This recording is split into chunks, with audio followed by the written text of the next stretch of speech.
Internal documents obtained by NTD suggest the Chinese regime knew about the outbreak long before they made the information public. Chinese authorities lifted the lockdown on Wuhan today, but experts and locals worry that many cases are asymptomatic and not reported, which could trigger another outbreak. The Chinese Communist Party first accused the U.S., then Italy, for the origin of the CCP virus.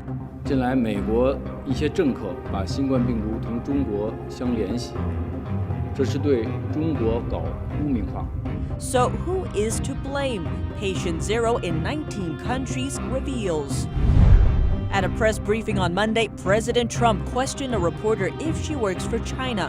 What's this media's link to Beijing? Ireland joins a list of European countries to receive faulty medical gear from China, saying 20% was unusable, costing the country millions. Welcome to China in Focus. I'm Tiffany Meyer. Documents from a Wuhan CDC obtained by NTD appear to show the regime was worried about fever patients at least 8 days before human-to-human transmission was made public.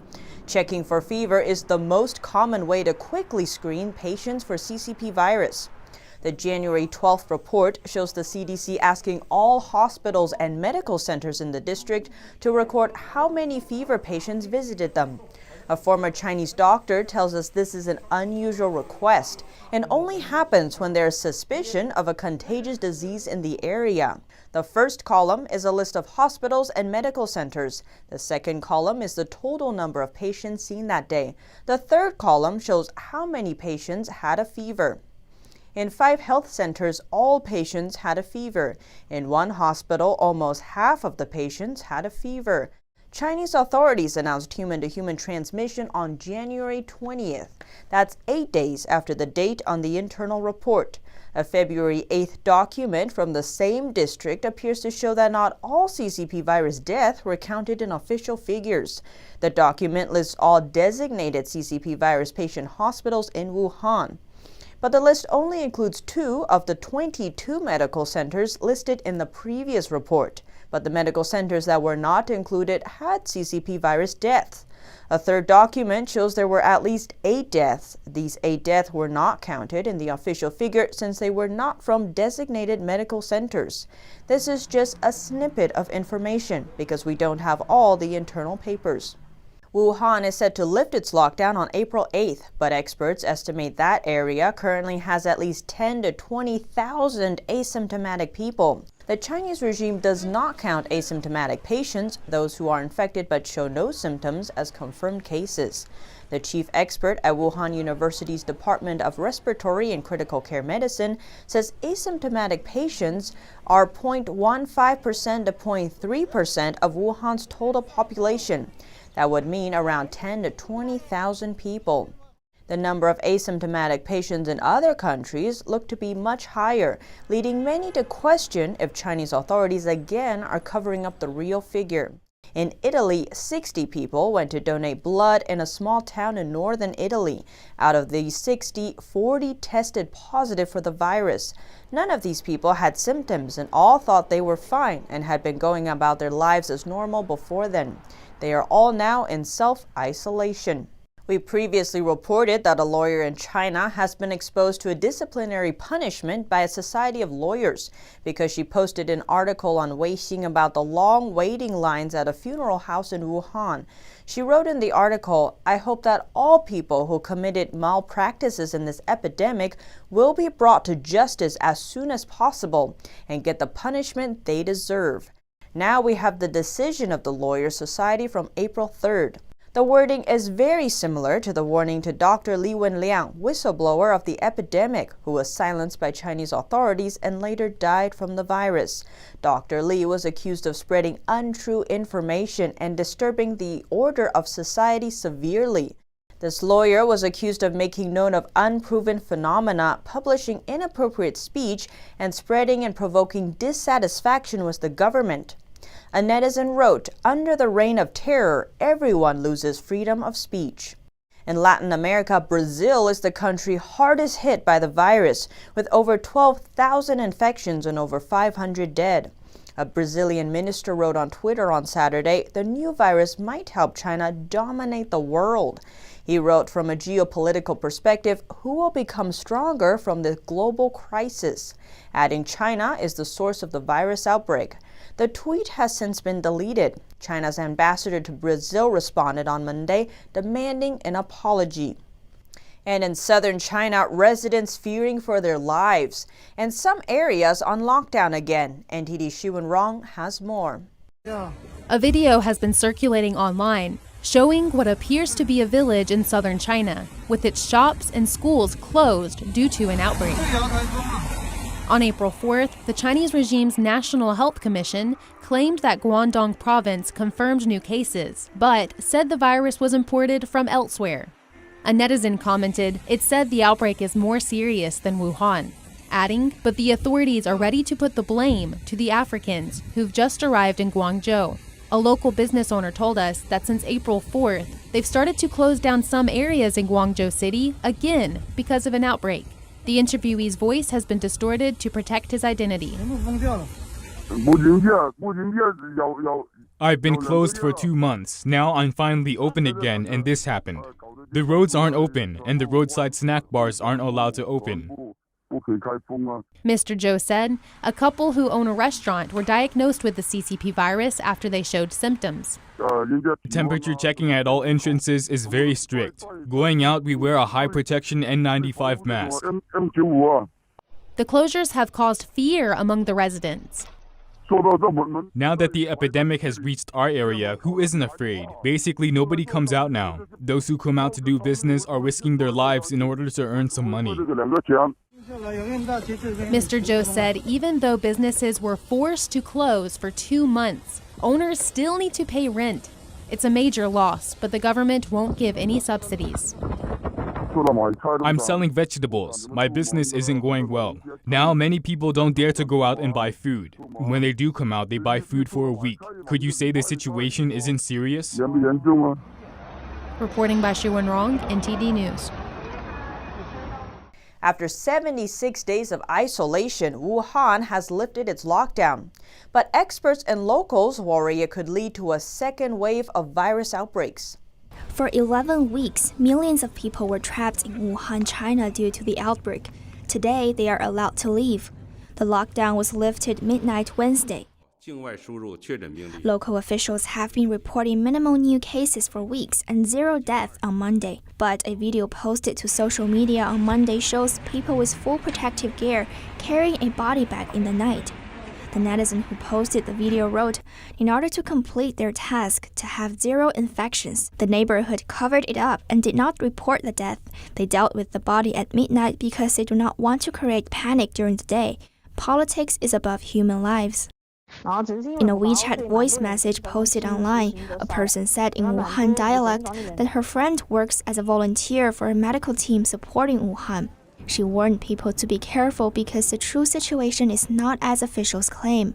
然后外面的那个无症状感染者也多，然后确诊的人也多，然后因为现在就是因为你去做任何检查，然后你隔离，然后你治疗全部都是自费啊，就不像原来最开始最简单的时候是国家付钱，现在全部都是自费，所以慢慢都有的人就是家庭经济条件慢慢差的，没得钱的人就不愿意去，然后就在外面瞎搞，所以还是形势蛮严峻。然后正是因为不报，所以蛮多人就是这种警惕性就少了。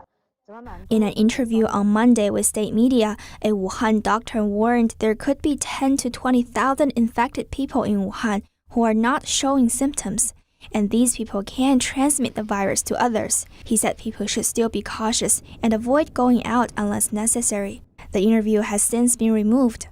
A video on social media shows a famous tourist site in southern China packed with people, some without masks. Local authorities opened the site free of charge on Saturday, saying they want to revive tourism. The authorities later said on Sunday that the site reached its capacity, 20,000, and would not admit any more people. Despite concerns of asymptomatic cases, Chinese media Beijing Daily News said today Wuhan's lockdown is lifted. 276 trains will depart to other cities in China.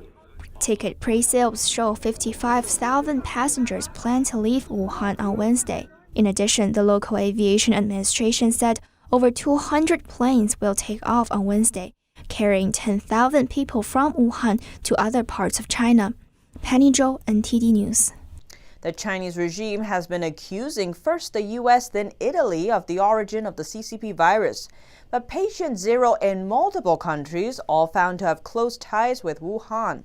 NTD's Juliet Song reports. The Chinese regime has been busy pushing a disinformation campaign. Its goal? To shift blame from the origin of the virus away from China. Recently, some U.S. politicians have linked the novel coronavirus to China. This is smearing China. We are very angry and strongly opposed to it. The regime denies responsibility for the CCP virus, but records show that in at least 19 countries, the first people infected were from Wuhan, had been to Wuhan, or were in contact with others from Wuhan. Italy's virus death toll has now risen to over 17,000. It's the highest number outside China. The first two patients that tested positive in the country are a couple from Wuhan, China's virus epicenter. They left for Italy before Wuhan was put under lockdown. Meanwhile, the first patient in the U.S. was a man who traveled to Wuhan to visit relatives. He tested positive on January 20th. The U.S. now has the third highest death toll outside China, with over 12,000 reported deaths. The same day, South Korea reported its first case of the virus, a woman from Wuhan. The first 3 confirmed cases in France had all visited Wuhan before arriving in France. Germany's patient zero came in contact with an asymptomatic Chinese co-worker who had recently interacted with her parents from Wuhan. And on January 25th, Canada discovered its first virus patient, a man who traveled to Toronto from Wuhan. Likewise, Australian authorities also confirmed the country's first case on January 25th. The patient, a man that had been to Wuhan before arriving in Melbourne. Juliet Song, NTD News. At a press briefing on Monday, President Trump questioned a reporter about her media's background. The reporter denied working for China, but the outlet actually has close links to Beijing. NTD's Catherine Wen has the story. On Monday, President Trump questioned the reporter's background at a White House CCP virus or coronavirus press briefing. Who are you working for, China? You work for China or are you with a newspaper? Who are you with? Hong Kong Phoenix TV. Who owns that, China? Is it owned by China? Hong Kong. No, is it owned by the state? No, it's not. It's a private-owned company. Okay. The president's question was prompted by the reporter repeatedly asking him about working with China to fight the virus. The reporter replied that she works for Hong Kong Phoenix TV. She called it a privately owned company, but the outlet is known to have close ties with Beijing. Phoenix TV is an overseas media controlled by the Chinese Communist Party. During a 2017 congressional testimony, China expert Sarah Cook called the station an example of a Chinese propaganda outlet not directly owned by Beijing. At that time, the Chinese state-run media, CCTV, had a 10% stake in Phoenix TV. The station's founder and CEO, Liu Changla, was a former Chinese military propaganda officer. He later worked for the Communist Party's official radio station. From time to time, the outlet reports on topics taboo in mainland China, like food safety scandals. It does this to present itself as an independent voice, but on sensitive issues, they stick to official narratives. If Beijing is not happy with some of its content, the Foreign Propaganda Department or the Foreign Ministry will take it to the higher-ups in the company. Then the piece of news will need to be taken down. I personally ran into situations like this. The station's narrative also remains the same when reporting on the pandemic, keeping in line with the Chinese state-run media's criticism of the U.S. response.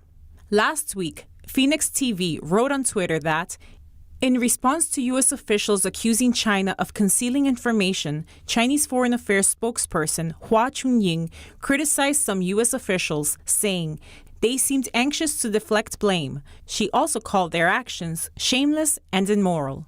Access to White House press briefings is controlled by an independent journalist group. On Tuesday, many questioned the group about granting access to a media with close link to Beijing. The organization hasn't publicly responded. Catherine Wen, NTD News. And Ireland received a shipment of medical equipment from China, of which a lot of it were not usable. They are certainly not the first European country that wasn't happy with the shipments they received from China. Last weekend, Ireland received a consignment of personal protective equipment. 20% of the items were unusable in treating the CCP virus because they didn't meet Irish Health Service requirements.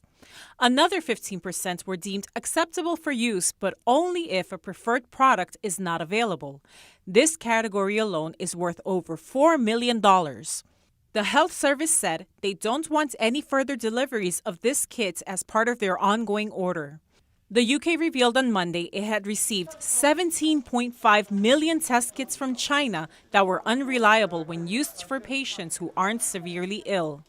Professor John Bell, coordinator of coronavirus testing for Public Health England, said they see lots of false negatives and false positives when screening patients with the Chinese test kits. Before this, the Czech Republic had said up to 80% of the 150,000 virus test kits they had bought from China were faulty. The Trump administration and the Department of Homeland Security in the fight against the CCP virus, officials and various agencies across the U.S. working to bring things under control. The most recent effort, a new deal with mask maker 3M.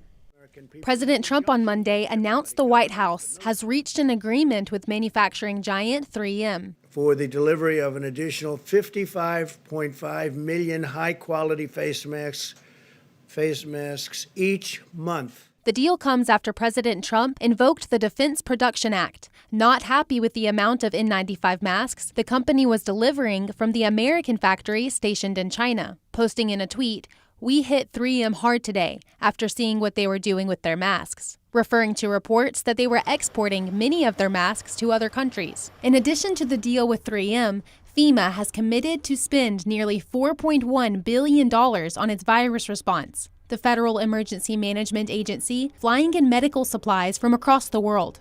Last week alone, millions of gloves, masks, and gowns were brought into the U.S. Over 10 flights and 23 more are scheduled through April 18th.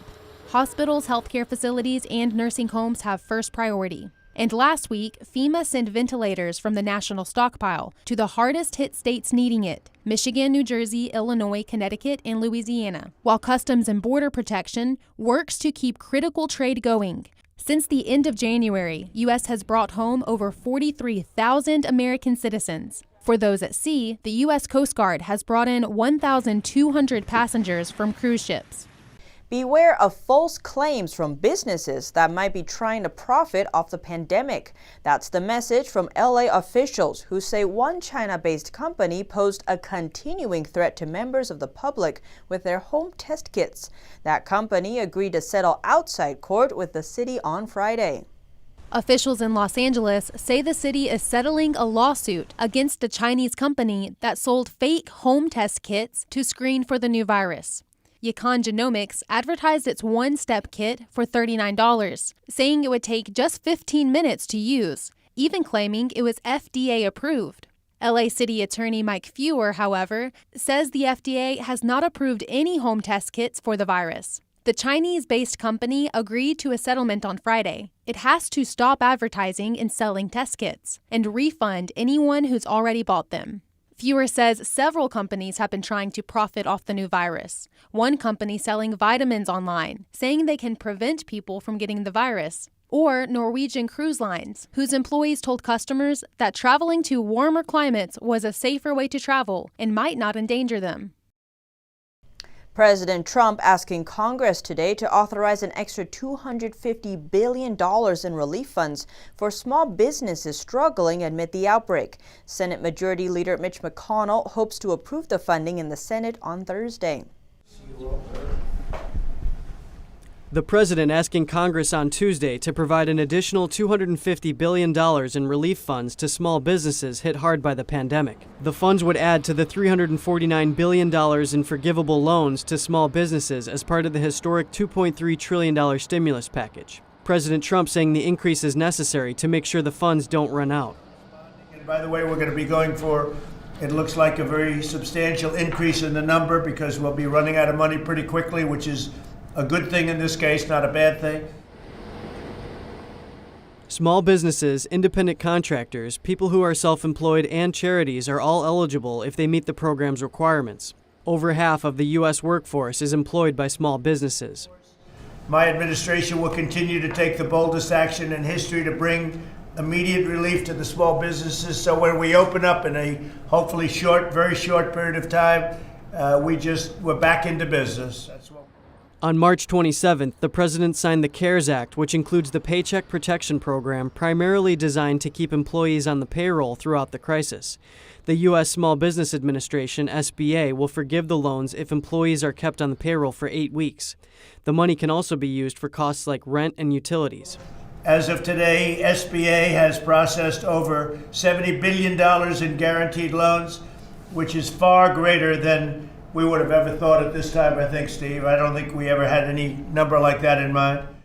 Senate Majority Leader Mitch McConnell saying he will work with Treasury Secretary Mnuchin and Senate Minority Leader Charles Schumer in hopes of approving the funding in the Senate on Thursday.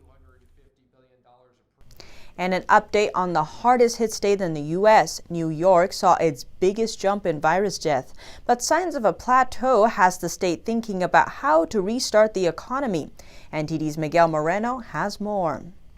Optimism in New York on Tuesday with virus hospitalization rates going down. The governor said he sees signs of a plateau. This is the 3-day hospitalization rate.